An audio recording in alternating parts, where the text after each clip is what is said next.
I had a memory come back to me today for whatever reason. Probably I was sitting in silence, and the things run up on you when you're just sitting. It's a memory from my 20s, early 20s, and it's a good memory. It has to do with my writing. As you know, I write. And I'd say that this period of my life was probably like the most creative I was, and I wrote the most during this period. But so I'll explain this. So when I was like, I don't know, 20, I guess, something like that. Me and my best friend, big hip hop guys, like really big hip hop guys. All facets of it. And everyone thinks they a rapper when you into hip hop.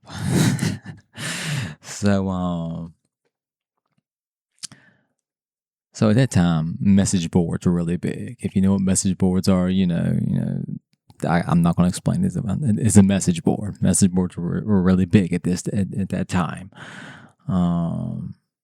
And so we had went on and to a message board, a rap music. It was actually called rapmusic.com. I don't think it's there anymore, but rapmusic.com was this website. And we went there first just for like rap news and shit like that. But we found out they had a message board. And in this message board, there was this whole community of people, like a lot of people. Like it had a big community, a lot of people on the message board. But what they were doing was text battling.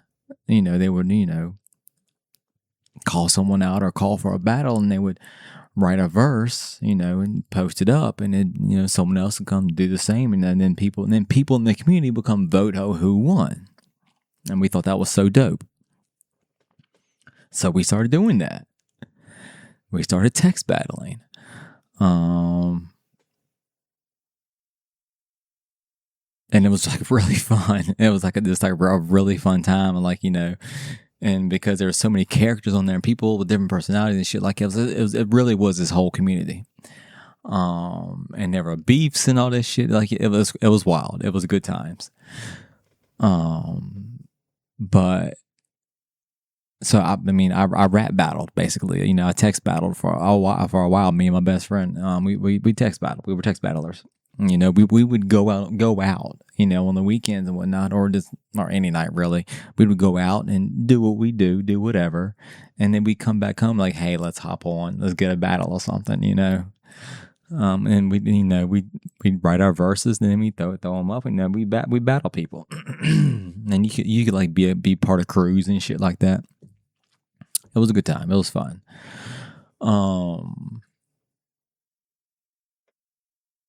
I was good at battling. I was good at coming up with punchlines, but I've always been a better, I'm more poetic with my shit. And so at that time, like slowly over time, I got kind of tired of the battling aspect of like doing just punchline. Like I wanted something different. And as it happened, and like there were leagues, they had like tourneys and shit like that where you could actually win things. I'm pretty sure you could win money if you won tourneys and shit like that. But anyway. I was never that good of a punchline rapper to, I say rapper loosely, but punchline writer to do something like that. But they ended up creating a topical battle league, it was, I think if I remember correctly, it's called the RSTL, so Rap Music Storytelling League.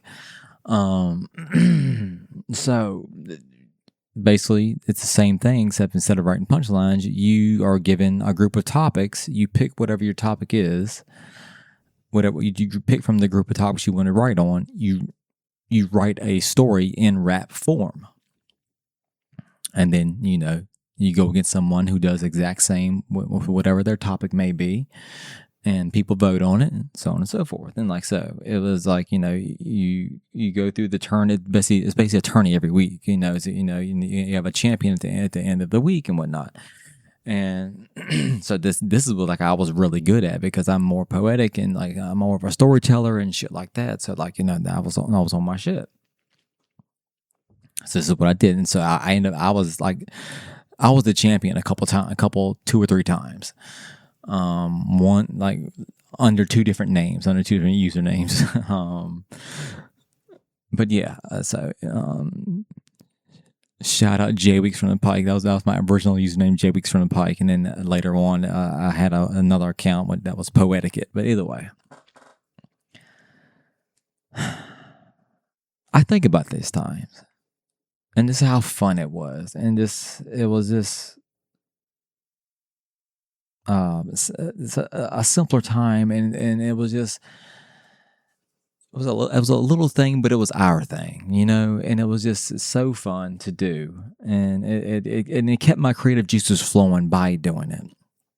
And the thing is, I think this is probably really the first time I've really ever spoken about it to anyone. To be honest with you, I might have said it like to people that are closer to me, like in passing, but I've never really kind of dived into it like I just did just now, and it made me think like. What are the things in your life? And I love anybody that respond. What are the things in your life from your past that you were involved in or that you did that you just really enjoyed, but for some reason you don't share with anyone? Because I thought so. This is why I thought of this. I really enjoyed that time, and I really enjoyed doing that, and it was just fun. It was and. I don't share it with people. I don't tell people that, hey, I'm a storytelling league champion, ex-champion, which is, it's a small thing, but it was at the time, it was my thing, Like, why do we do that? Why do we have things in our lives that that we just really enjoy and cherish so much?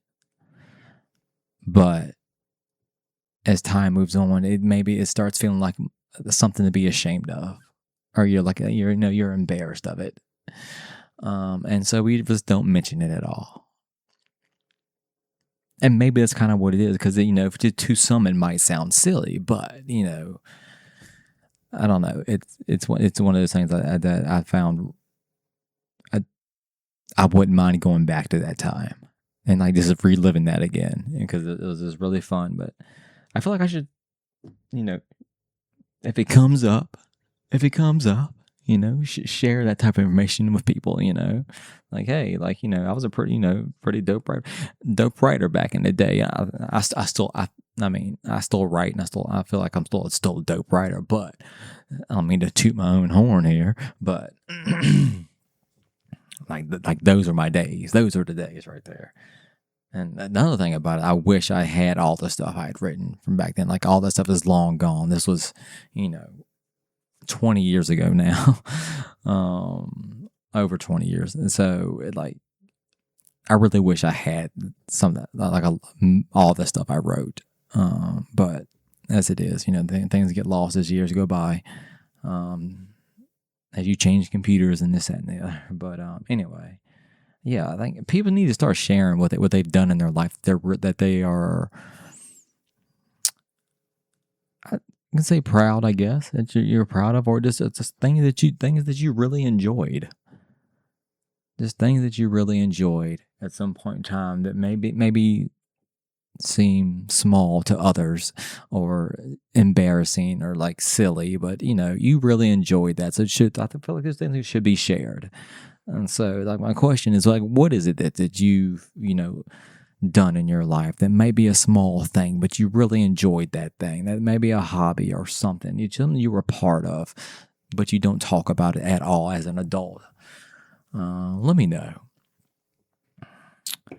Anyway, this is the JC Weekly Podcast, episode 32. You can find me everywhere online. Just look up my name, JC Weakley. That's what I am everywhere. You will find podcasts and TikToks and Instagram reels and all kinds of stuff like that. Podcast, the YouTube channel is JC Weakley. You can find the show here on all audio listening platforms for podcasts under JC Weakley. So, and that's where actually I get most of my listens. But and I appreciate everyone who does listen. As I just get on here and just talk about whatever's on my mind. But yeah, it's so weird. Like, I thought about that today. The whole text battle thing. And I'll say I did, move forward. And I did do a little bit of we did record some rap verses. I mean, I did actually, rap a little bit at one time, but yeah, it really didn't take off. But I thought I'd bring it to the old program. Some water, so the bottle doesn't crack or whatever.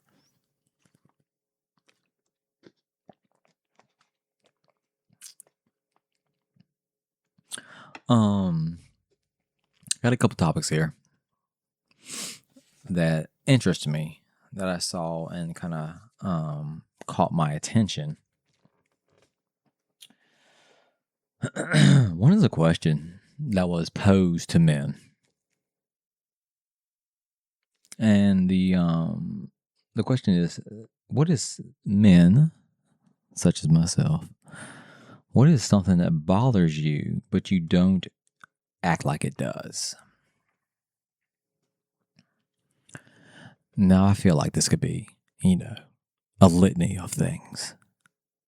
Because we as men, we tend to not, show when things bother us. We don't really put our feelings out there and express things a lot of times. But they're there. Things will bother us, and we just stuff it down until it kills us of a heart attack or something. So what I came up with two things. The first two things that came to my mind.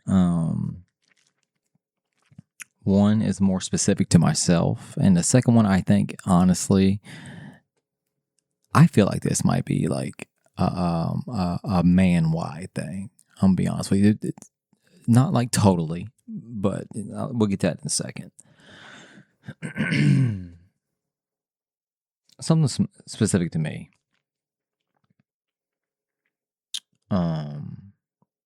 I feel like I've talked enough on here. People know that, I do have a hard exterior.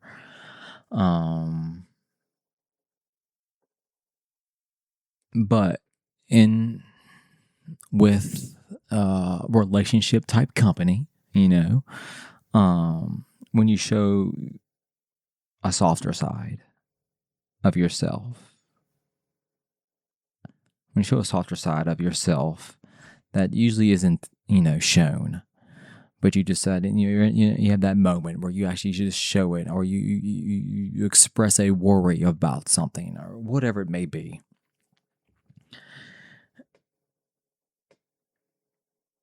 Maybe you've been asked before, like, "Oh, you're so gruff, and I wish you would be, softer or whatever."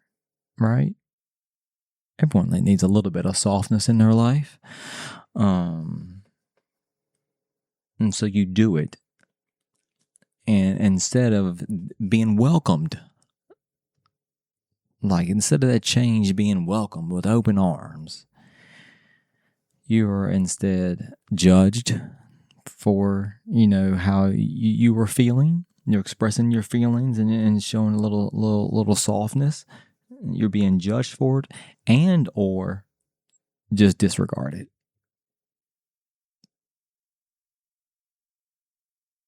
Like this, I don't know which one is worse, like being the judged or disregarded, because I've experienced both from someone who was, supposed to,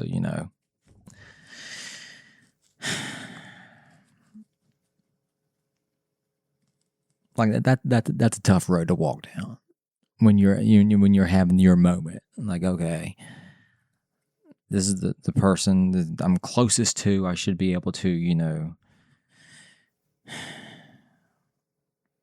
finally, you know, let these things out. And you're either looked at with judgment or just disregard it altogether. You act like it's no big deal. They don't even want to talk about it when you spent your time and energy always wanting to make sure, you know, any issues they have can be expressed, and you listen and want to offer feedback and so on and so forth. But when you do it, it's, you know, I think that and the thing of it is, when it happens, you have to go back to doing what men do, which is just suck it up and not, you know, let it affect you and just move on. Which is unfortunate because, you know, you let yourself you let yourself drop the facade, the rough exterior to show that softness, hoping you would be met with softness, and you end up not being, and like and then you have to quickly put that hard exterior right back on and learn from that. Learn like, oh, okay, I see. That's how that is. See, this is why I don't fucking show it. This is why I don't fucking show it. So that was the first thing that came to my mind. Is like that's something that bothers me, but I'm not going to act like it does if it happens, or you know, because I've been met in the past where that's not helpful for me or my emotional state or whatever. So I'll just keep the exterior, you know, the rough exterior. You got to have some tough bark on you sometimes, and so he's like, you know what? I'll just keep that there. It's not helpful when you get disregarded like that, because like the person you're talking to, you don't want them to, you know, you don't want them to feel judged or disregarded. So why is it okay for you just because it's not what you usually do, and showing some emotion just because it's a new thing? I'll you know, oh, you can be I don't know how to articulate it, to be honest with you. Doesn't feel good. It just doesn't feel good. Now,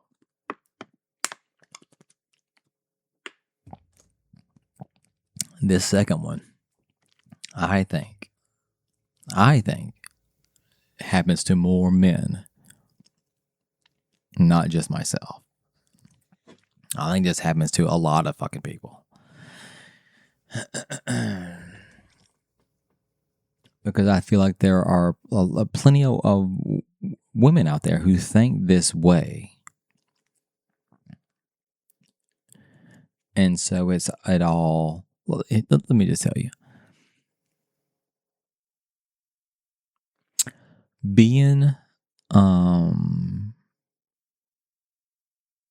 women only being passive when it comes to initiating any type of sex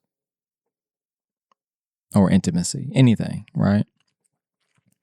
We as men are expected to be the aggressors in that situation because they want to feel like they are wanted. They want to feel like they are wanted, and like, you know, we want them, and we like there's, you know, so we are expected to always be the aggressor. Hey, I'm gonna tell you what. The same way it feels good for you, ladies, that, you know, that a man shows you that he wants you, it feels good. It feels good for us too. It feels good for us too.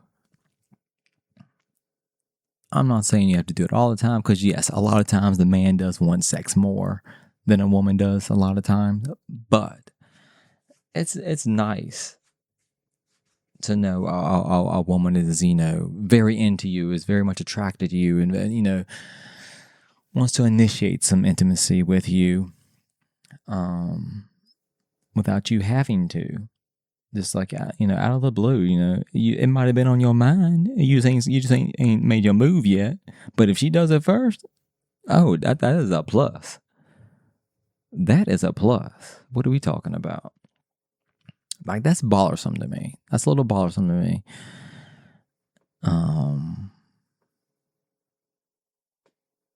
When that is when. Because it's also a thing, like, men being the initiator of things all the time, right? Because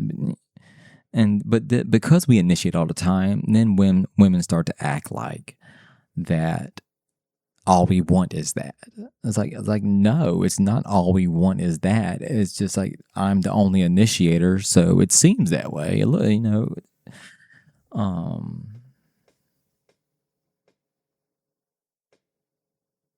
It needs to, be a little more even. It needs to be a 50-50 deal. I feel like we're both here for a reason. We both enjoy each other's company, with being around each other. We both.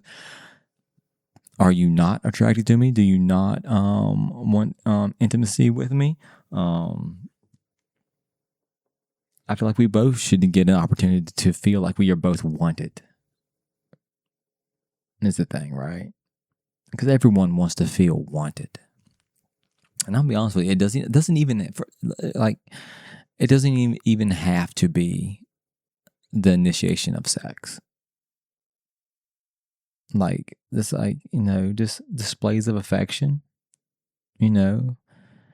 coming to me and grabbing my hand to hold my hand, putting your arm around me, give me a little tap on the ass, anything, something, just a random kiss, just because, just telling me you love me, just because, whatever it may be, all these things that we are expected to do as men to make sure the woman feels like she is always wanted, right? And I'm not saying every woman is like this, because I know that's not the case. I'm just saying, I'm speaking from experience. So, men want to feel wanted the same way women do. We're just because we're men and you're female does not mean it make it us any different as human beings. Our emotional makeup is all the same. We still want to be, longed after, But yeah, those are the things that came to mind first when it was like, what are things that bother me? And there's any guys out there, please let me know what are some things that bother you, but you act like it doesn't, like it. And I think it's probably a laundry list of things, because men act like nothing bothers us, and that's just not the case. There's many things that bother us in life. We are just taught at an early age not to show that. So. And society has kept that facade up, like this is how men are supposed to be, and so that's how we are.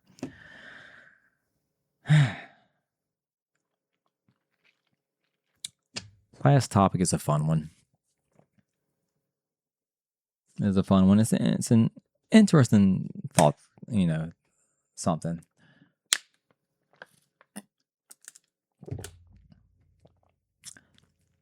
Also saw this question put out there, and we're going to have to break this down a little bit, because I'm not sure I have an answer for it at the moment.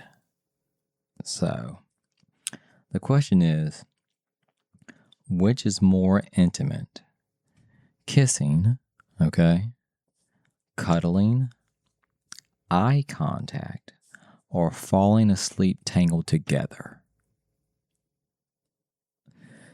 That is quite the question that I don't think, we're going to have to really talk through this a little bit for me to answer this. And I don't even know if I can come up with an answer, because I do all of these things are intimate things. All of these actions are very intimate to maybe different degrees, but they are all, signs of intimacy. So let's just talk through it a little bit here. Kissing. I think that's the most basic one on here, to be honest with you. I think that's it. Like that's an easy thing. Like kissing, like um you could argue like, oh, kissing's not very not the most intimate thing in the world because people kind of throw kissing around, willy nilly sometimes. You'll kiss any old body sometimes. Not myself. I'm not kissing anybody all the time. But I'm just saying, like in general population, they're gonna, kissing can. I wonder if we need to talk about like or say, hey, what type of kiss are we talking about? Like a peck or something a little deeper than that. But I think kissing. You know what we're gonna do? We're gonna rate these. And was it 1, 2, 3, 4 items? So right now, in my mind, I feel like kissing's on the bottom row here. They're at the bottom. That's what I'm seeing. Just because of how general kissing is, and how yes, I do think it is an intimate thing. And you don't do it with everybody, but you do it sometimes with enough people where it doesn't mean as much as it could. Kissing sometimes is just thrown around like like it's whatever. So I'm just going to keep that there on the bottom for now. All right, cuddling. So cuddling, that's interesting. So I definitely feel like that is very intimate. Like that there is, because cuddling is basically safety, right? Safety and feeling comfortable with who you're with is what that is. Warmth. Like that's a lot of things there. Like you ain't gonna just cuddle with anybody. Because usually when you cuddling, you might end up falling asleep. And now falling asleep, you really got to trust who you're with, and have an intimate connection with them, a higher level of trust. Cuddling's interesting because that's like kissing is not something you do on the opposite side of kissing. It's not something you do with everybody. You're not just going to be cuddling with everybody. That's not going to be thrown around. I almost, looking ahead to what we got next. You know what? I'm not going to place that quite yet. We're going to move forward. Eye contact. Eye contact, I think, is definitely an intimate thing, but it's also, I think eye contact is intimate in the way that it's intimate across all types of relationships, not just romantic ones. It's platonic ones as well. It's with strangers. It's with anybody. Like having that eye contact when you're speaking to someone, or when you just sitting in silence, like like looking into each other's eyes, and like like I think people tend to not do eye contact sometimes when we're talking to someone. We kind of look around, talk a lot with our hands or whatever. So we tend to look around a lot. But when you're really locked in with someone, you definitely will, and you want to show them. Like for me, if if I'm really I really want to show you that I'm invested, I am here, I'm present, and now with you. Like I'm going to give you all that eye contact. All right. But it's also something that's used just in general in society for non-romantic relationships. But I assume we have to take this in the context of romantic relationships. This is tough. I'm gonna tell you what. You know what? I'm gonna make a judgment call right here. just to have a spot. We're gonna go eye contact 3, cuddling 2.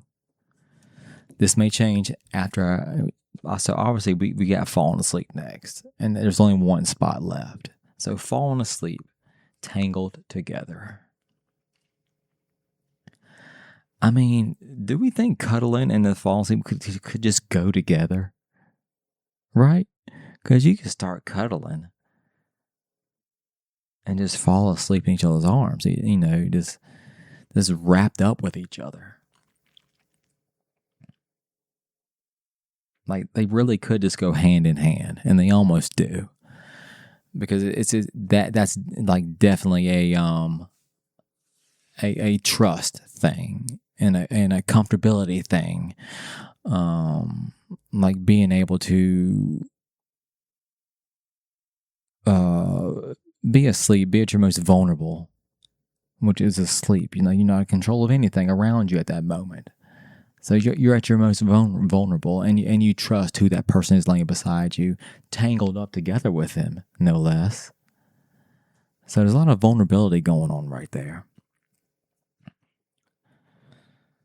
I think that's definitely got to be one, right?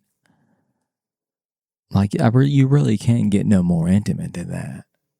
At least of these, ones here, it's falling asleep like. And it's just a tangled together part. Even if it was, there's a lot of trust that probably goes along with just being asleep with around someone in the same room. So we got to go falling asleep. Number 1, cuddling 2, eye 3. Because I'm almost okay with this. I'm almost okay with this. Just because I feel like cuddling and falling asleep together go hand in hand. They got to be right beside you. They got to be 1 and 2. And it's weird to have kissing there as the last. God, I almost want to switch eye contact and kissing. I almost want to do it and put eye contact last, just because of how widely used eye contact is.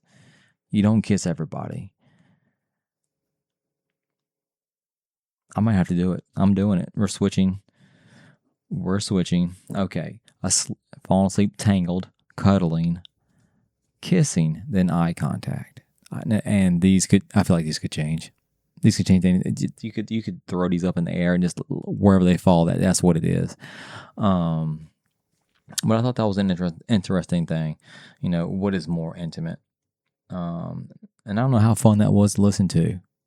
And maybe you're yelling at me like, no, kissing needs to be number 1, so-and-so. Well, let me know then. Let me know what it is you think is the more intimate thing of those 4 items.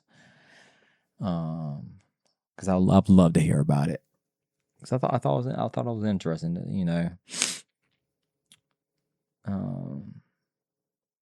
because there definitely are all intimate institutions in society doing all those things. Is where they place is